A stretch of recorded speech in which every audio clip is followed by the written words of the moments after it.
Hello दोस्तों, राधे राधे सभी को। स्वागत है आपका हमारे चैनल हिंदी टीचर्स एकेडमी में। तो ये हमारी प्रीवियस ईयर के प्रश्नों की क्लास है, जिसमें गद्य विधा के प्रश्नों को हम देख रहे थे।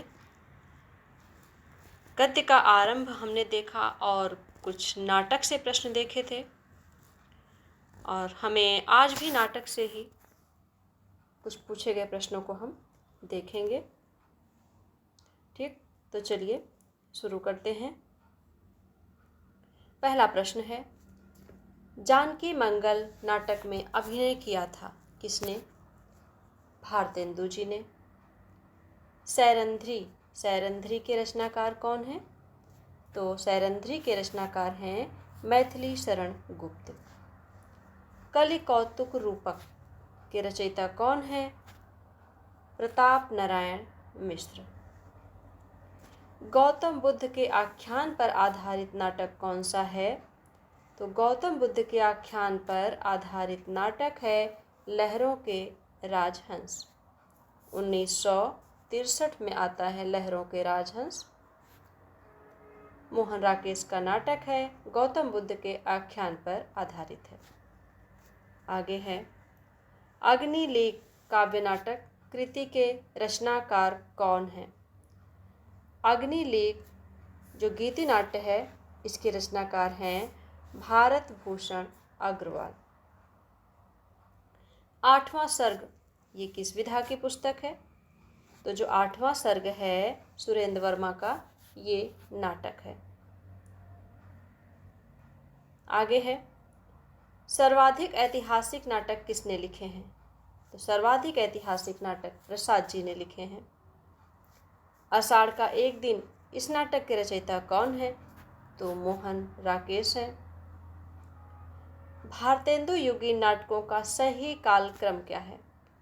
तो भारतेंदु युगीन नाटकों का क्रम है 1850 ईस्वी से 1900 ईस्वी तक। स्वर्ग की झलक व अंधी गली के लेखक कौन है? स्वर्ग की झलक और अंधी गली नाटक के लेखक हैं उपेंद्र नाथ अस्क।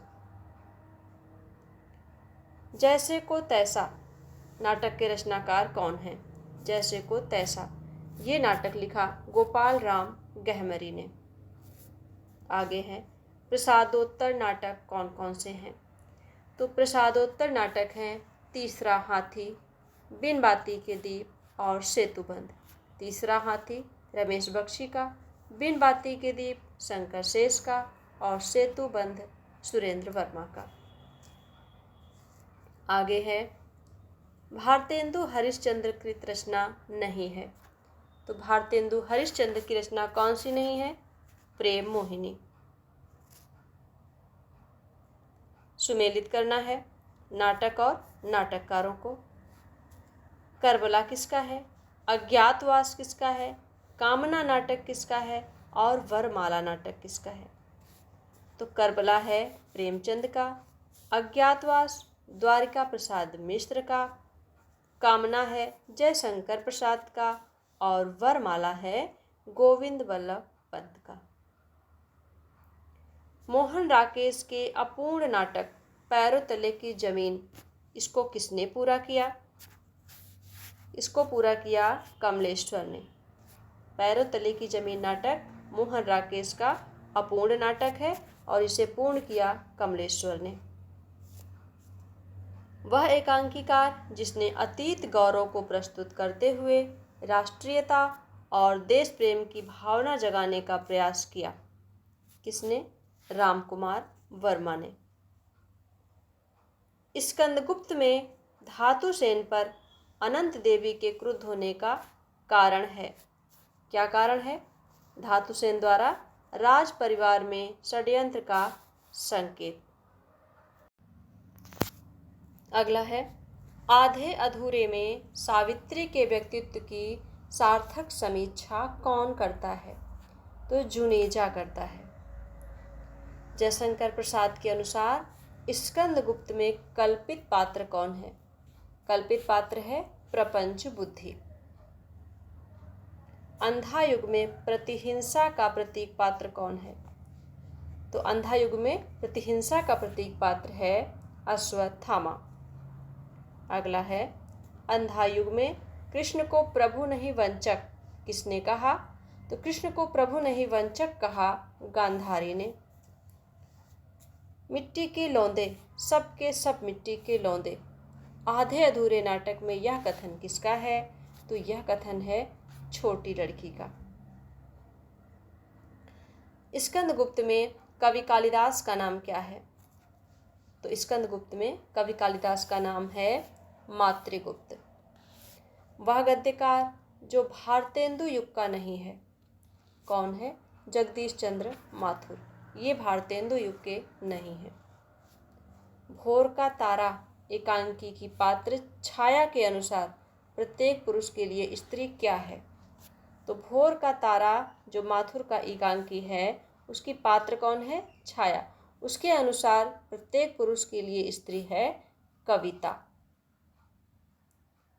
तुम्हें मुझसे घृणा है, मेरे स्वभाव से घृणा है, तुम्हारा वातावरण मेरे वातावरण से घृणा करता है। सृजन में संकलित तौलिए एकांकी का यह संवाद वसंत ने किससे कहा? तो सबसे पहले जानेंगे कि तौलिए एकांकी से है ये, और कहा किसने है? तो ये कथन वसंत का है। किससे कहा है? मधु से कहा है। ठीक, तौलिए एकांकी में वसंत ने कहा है मधु से, तुम्हें मुझसे घृणा है, मेरे स्वभाव से घृणा है। अजातशत्रु नाटक कब प्रकाशित हुआ? तो प्रसाद जी का अजातशत्रु नाटक प्रकाशित हुआ 1922 में। मोहन राकेश का नाटक कौन सा है? लहरों के राजहंस 1963। भारतेंदु हरिश्चंद्र ने अपने किस नाटक में बड़ौदा के राज परिवार गायकवाड़ का वर्णन किया है? तो विशस्य विषम औषधम में। अंधा युग नाटक की समस्या क्या है? तो अंधा युग नाटक की समस्या है युद्ध और उसके बाद की समस्या। भारतेंदु द्वारा अनुदित नाटक कौन सा है? तो विद्या सुंदर है। ये भारतेंदु का अनुदित नाटक है जिसका प्रकाशन होता है 1868 ईस्वी में। आगे है, भीष्म साहनी का नाटक कौन सा है? तो इनका नाटक माधवी है, हानूस है, कबीरा खड़ा बाजार में है। ठीक, फिर है एकांकी संग्रह पृथ्वीराज की आंखें के रचनाकार कौन है? तो जो पृथ्वीराज की आंखें एकांकी है इसके लेखक हैं राम कुमार वर्मा। जयशंकर प्रसाद का नाटक कौन सा है? विशाख, राजश्री, ध्रुव स्वामिनी। विशाख आता है 1921 में, राजश्री 1915 में, ध्रुव स्वामिनी 1933 में। अगला प्रश्न है, जगदीश चंद्र माथुर का एकांकी संग्रह कौन सा है? भोर का तारा। नारी जागरण का महाकाव्यात्मक नाटक किसे कहते हैं? ध्रुव स्वामिनी को कहते हैं।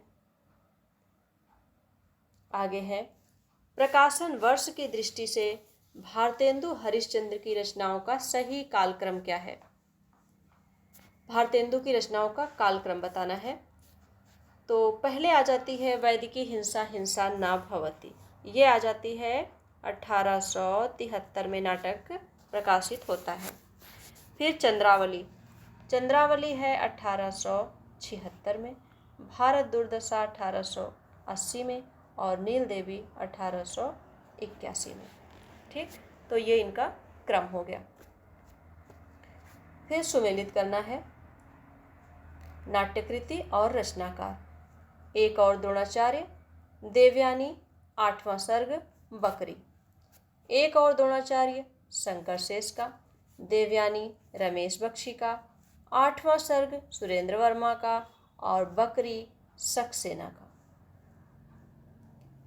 हिमाद्रि तुंग सिंह से प्रबुद्ध शुद्ध भारती, स्वयं प्रभा समुज्ज्वला स्वतंत्रता पुकारती। यह प्रयाण गीत कहाँ से लिया गया है? तो ये लिया गया है चंद्रगुप्त से। आधे अधूरे नाटक के मूल कथानक में क्या है? आधे अधूरे नाटक के मूल कथानक में है पारिवारिक विघटन, दाम्पत्य संबंधों में कटुता व रिक्तता। आधे अधूरे नाटक में पुरुष एक कौन है? तो पुरुष एक है महेंद्रनाथ। मोहन राकेश का नाटक कौन सा है? तो लहरों के राजहंस है, आषाढ़ का एक दिन है और आधे अधूरे है। आगे है, प्रसाद जी के नाटकों में स्कंदगुप्त को श्रेष्ठ किसने कहा है? तो स्कंदगुप्त को श्रेष्ठ माना है शुक्ल जी ने। रोने से, भीख मांगने से कुछ अधिकार मिलता है, जिसके हाथों में बल नहीं उसका अधिकार ही कैसा। यह संवाद किसका है? तो यह संवाद है भट्टार का। राजनीति साहित्य नहीं है, उसमें एक एक का महत्व है। कभी एक क्षण के लिए भी चूक जाएं तो बहुत बड़ा अनिष्ट हो सकता है। राजनीतिक जीवन की धुरी में बने रहने के लिए व्यक्ति को बहुत जागरूक रहना पड़ता है। यह कथन किसका है? तो ये प्रियंगु मंजरी का है। ये आषाढ़ के एक दिन में प्रियंगु मंजरी का संवाद है। फिर है स्कंदगुप्त और चंद्रगुप्त, दोनों में स्वदेश प्रेम, विश्व प्रेम और आध्यात्मिकता का आधुनिक रूप बराबर झलकता है। कथन किसका है? तो ये कथन है आचार्य शुक्ल जी का। रेडियो एकांकी को क्या कहा जाता है? तो रेडियो एकांकी को ध्वनि एकांकी कहा जाता है। खामोश अदालत जारी है, ये नाटक किसने लिखा? तो ये लिखा विजय तेंदुलकर ने। हिंदी की प्रथम एकांकी है बादल की मृत्यु, रामकुमार वर्मा की है ये बादल की मृत्यु। वह लेखक जो एकांकीकार नहीं है, तो उग्र जी एकांकीकार नहीं है। नाटक को पंचम वेद मानने वाले कौन हैं? नाटक को पंचम वेद माना भरत मुनि ने। लहरों के राजहंस नाटक के नाटककार हैं मोहन राकेश। लबड़ धो ये एकांकी संग्रह है बद्रीनाथ भट्ट का। रेशमी टाई एकांकी के रचनाकार कौन है? रेशमी टाई एकांकी डॉक्टर राम कुमार वर्मा। श्रीनिवास दास द्वारा रचित नाटक नहीं है, कौन सा? कलि कौतुक रूपक, ये प्रताप नारायण मिश्र का है, श्रीनिवास दास का नहीं है। फिर है आनंद रघुनंदन नाटक किसने लिखा?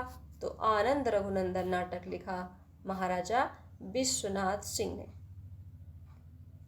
प्रकाशन की दृष्टि से जयशंकर प्रसाद के नाटकों का सही क्रम बताना है।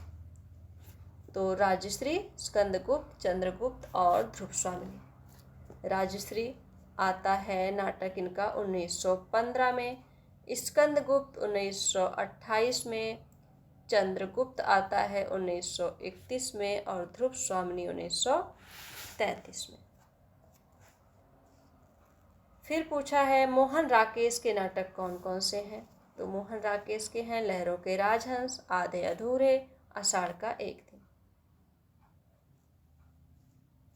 नाटककार और नाटक मिलान करना है।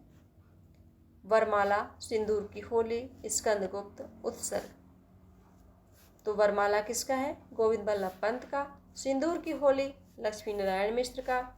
स्कंदगुप्त जयशंकर प्रसाद का और उत्सर्ग चतुरसेन शास्त्री का। फिर है भारत दुर्दशा के रचनाकार कौन है? भारतेंदु जी हैं। जगदीश चंद्र माथुर के नाटक कौन कौन से हैं? कोणार्क है, शारदीया है, पहला राजा है। कबीरा खड़ा बाजार में, इस नाटक के रचयिता कौन है? तो कबीरा खड़ा बाजार में लिखा है भीष्म साहनी। युगे युगे क्रांति नाटक के रचनाकार विष्णु प्रभाकर। आगे रामायण महानाटक के लेखक कौन है? तो रामायण महानाटक लिखा प्राणचंद्र चौहान ने। जयशंकर प्रसाद के नाटक में कार्नेलिया विदेशी पात्र है। पूछा है जयशंकर प्रसाद के किस नाटक में कार्नेलिया पात्र है? तो चंद्रगुप्त में। आधुनिक एकांकी के जनक कौन माने जाते हैं? तो आधुनिक एकांकी के जनक राम कुमार वर्मा। एक और द्रोणाचार्य, ये नाट्यकृति किसकी है? यह है शंकर शेष की।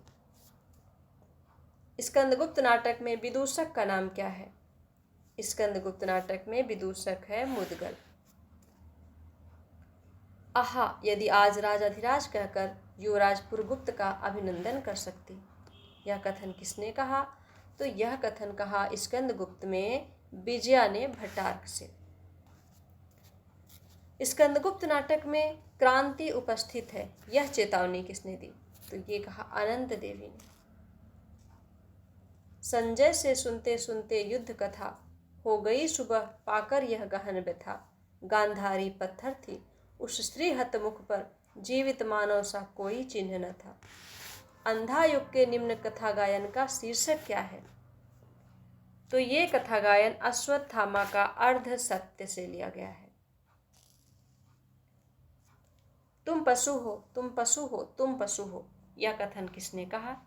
तो ये कथन धर्मवीर भारती का जो नाटक है अंधा युग, उसमें व्यास ने कहा। व्यास ने कहा तुम पशु हो, तुम पशु हो, तुम पशु हो। अश्वत्थामा छद्म वेश धारण कर क्या देखने गया था? तो अश्वत्थामा छद्म वेश धारण करके दुर्योधन और भीम का युद्ध देखने गया था। सावित्री अपने लिए कैसा आदमी चाहती है? एक पूरा आदमी चाहती है। मैं नहीं जानता आप क्या समझ रहे हैं, मैं कौन हूँ और क्या आशा कर रहे हैं, मैं क्या कहने जा रहा हूँ। आप शायद सोचते हो कि मैं इस नाटक में कोई एक निश्चित इकाई हूँ, अभिनेता, प्रस्तुतकर्ता, व्यवस्थापक या कुछ और। यह आत्मकथन किसका है? तो यह आत्मकथन काले सूट वाले आदमी का है। आधे अधूरे नाटक में काले सूट वाले आदमी का ये कथन है कि मैं नहीं जानता आप क्या समझ रहे हैं, मैं कौन हूँ और क्या आशा कर रहे हैं। अंधा युग में दृश्य परिवर्तन के समय कथा गायन की योजना का स्रोत क्या है? तो अंधा युग में दृश्य परिवर्तन के समय जो कथा गायन की योजना है, इसका स्रोत लिया गया है भारतीय लोक नाट्य परंपरा से। सर्वनाग का परिचय बताना है। सर्वनाग का परिचय है कि वो अंतर्वेद का विषयपति है। स्कंदगुप्त नाटक में अंतर्वेद का विषयपति है। स्वर की झलक, इस एकांकी के रचनाकार कौन है? उपेंद्रनाथ अश्क है। प्रसाद का वह नाटक जो राज तरंगिणी पर आधारित है, तो विशाख है जो 1921 में आता है, वो राज तरंगिणी पर आधारित है। आह वेदना मिली विदाई, मैंने भ्रमवश जीवन संचित, मधुकरियों की भीख लुटाई। उपर्युक्त नाट्य गीत प्रसाद के किस नाटक से उद्धृत है? तो ये स्कंदगुप्त से है। बताना है कि भारतेंदु की वह रचना जो नाट्य रासक है, तो वो है भारत दुर्दशा। हिंदी में समस्या नाटकों के प्रवर्तन का श्रेय किसे दिया जाता है? लक्ष्मी नारायण मिश्र को। अगला है अंधेर नगरी नाटक का अंतिम दृश्य बताना है। तो अंधेर नगरी नाटक का अंतिम दृश्य है श्मशान। आगे है प्रकाशन काल की दृष्टि से भीष्म साहनी के नाटकों का सही क्रम बताना है। हानूस, माधवी, रंग दे बसंती चोला और आलमगीर। तो हानूस का प्रकाशन होता है 1977 में, शायद मैंने ऊपर बताया भी था। फिर माधवी नाटक आता है 1985 में। रंग दे बसंती चोला ये आता है 1998 में और आलमगीर 1999। ठीक, 77, 85, 98 और 99। हानूस, माधवी, रंग दे बसंती चोला, आलमगीर। गीति नाट्य है अग्निलेख और उन्मुक्त। फिर सुमेलित करना है नाटककार और नाटक। सुरेंद्र वर्मा का नाटक है सेतुबंध। हमीदुल्ला का है दरिंदे। मुद्रा राक्षस का है मरजीवा और शंकर शेष का है पोस्टर नाटक। अंधा युग नाटक के अंक शीर्षकों का सही क्रम बताना है। तो अंधा युग नाटक के अंक शीर्षक का क्रम है कौरव नगरी, पशु का उदय, अश्वत्थामा का अर्धसत्य और गांधारी का शाप। नारी का आकर्षण पुरुष को पुरुष बनाता है तो उसका अपकर्षण उसे गौतम बुद्ध बना देता है। यह संवाद कहाँ से लिया गया है? तो ये संवाद है लहरों के राजहंस नाटक से। प्रकाशन काल की दृष्टि से सुरेंद्र वर्मा के नाटकों का सही अनुक्रम क्या होगा? द्रौपदी है, 8वां सर्ग है, शकुंतला की अंगूठी है, रति का कंगन है। तो द्रौपदी तो आ जाता है 1972 में, फिर 8वां सर्ग आता है 76 में। शकुंतला की अंगूठी ये आती है, ये नाटक आता है 1990 में और रति का कंगन 2010 में। ठीक, फिर से लिखते हैं। द्रौपदी 1972, 8वां सर्ग 76, शकुंतला की अंगूठी 90 और रति का कंगन 2010। अगला प्रश्न है, तुम कनक किरण के अंतराल में लुक छिप कर चलते हो क्यों? हे लाज भरे सौंदर्य बता दो, मौन बने रहते हो क्यों? उपर्युक्त गीत पंक्तियां प्रसाद की किस रचना से संबंधित हैं? तो ये चंद्रगुप्त से हैं। फिर है मर्यादा मत तोड़ो, तोड़ी हुई मर्यादा कुचले हुए अजगर सी, गुंजलिका में कौरव वंश को लपेटकर सूखी लकड़ी सा तोड़ डालेगी। अंधा युग का यह संवाद किसका है? तो अंधा युग में यह संवाद है विदुर का। विलक्षण बात यह है कि आधुनिक गद्य साहित्य की परंपरा का प्रवर्तन नाटक से हुआ। ये कथन किसका है? तो ये शुक्ल जी कहते हैं। विलक्षण बात यह है कि आधुनिक गद्य साहित्य की परंपरा का प्रवर्तन नाटक से हुआ। भारतेंदु हरिश्चंद्र का वह नाटक जो एक प्रहसन है, तो इनका प्रहसन नाटक कौन सा है? वैदिकी हिंसा हिंसा न भवति और अंधेर नगरी। भारतेंदु युग की केंद्रीय विधा बतानी है। केंद्रीय विधा है नाटक। चौपड़ चपेट और मयंक मंजरी। इस नाटक के लेखक कौन हैं? किशोरी लाल गोस्वामी। रेल का बिकट खेल, इस नाटक के रचनाकार कौन हैं? तो रेल का बिकट खेल बालकृष्ण भट्ट का है। मोहन राकेश द्वारा लिखित एक नाटक कौन सा है? लहरों के राजहंस है। विश्वामित्र नाटक किसका है? उदय शंकर भट्ट का है। शिवा साधना नाटक किसका है? तो शिवा साधना हरि कृष्ण प्रेमी का। जन्मेजय का नागयज्ञ, इस नाटक के लेखक कौन हैं? प्रसाद जी हैं। जन्मेजय का नागयज्ञ 1926 में, लेखक प्रसाद जी। उत्तर प्रियदर्शी नामक गीति नाट्य के लेखक कौन हैं? उत्तर प्रियदर्शी अज्ञे का है। शारदीया के नाटककार जगदीश चंद्र माथुर। अंधा कुआं, इस नाटक के रचनाकार कौन हैं? डॉक्टर लक्ष्मी नारायण लाल। हिंदी का सर्वप्रथम गीति नाट्य कौन सा है? हिंदी का सर्वप्रथम गीति नाट्य है करुणालय। प्रकाशन वर्ष है 1912 ईस्वी। हिंदी का पहला गीति नाट्य करुणालय। नहुष नाटक के नाटककार कौन हैं? तो गोपाल चंद्र उर्फ गिरधर दास भारतेंदु के पिताजी हैं। इन्हीं का नाटक है नहुष, जिसको भारतेंदु जी पहला नाटक मानते हैं। शकुंतला नाटक का खड़ी बोली गद्य में अनुवाद किसने किया? राजा लक्ष्मण सिंह ने। पृथ्वीराज की आंखें शीर्षक नाटक के रचयिता कौन है? राम कुमार वर्मा। बकरी नाटक के रचयिता कौन है? सक्सेना जी हैं। वह स्थान जहाँ नृत्य नाटक खेल आदि हों उसे क्या कहा जाता है? तो उसे रंगमंच कहा जाता है। हानूस नाटक के रचनाकार कौन हैं? तो हानूस के हैं भीष्म साहनी, जो 1977 में आता है। अभी मैंने पीछे बताया था। हिंदी का पहला दुखांत नाटक कौन सा है? तो हिंदी का पहला दुखांत नाटक है रणधीर प्रेम मोहिनी, ठीक, जो कि लाला श्री निवास दास का है।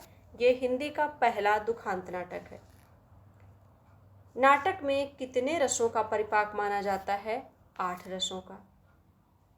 हिंदी में गीति नाट्य परंपरा की पहली रचना और उसके रचनाकार। तो अभी पीछे प्रश्न आया था कि हिंदी में गीति नाट्य परंपरा की पहली रचना है करुणालय और रचनाकार हैं प्रसाद। करुणालय का प्रकाशन वर्ष 1912 ईस्वी, ठीक। तो नाटक से इतने प्रश्न मैंने देखे। इसके बाद लेकर आएंगे आप लोगों के लिए दूसरी विधा। आज के लिए बस इतना ही। मिलते हैं नेक्स्ट क्लास में। क्लास को देखने के लिए आपका बहुत बहुत धन्यवाद।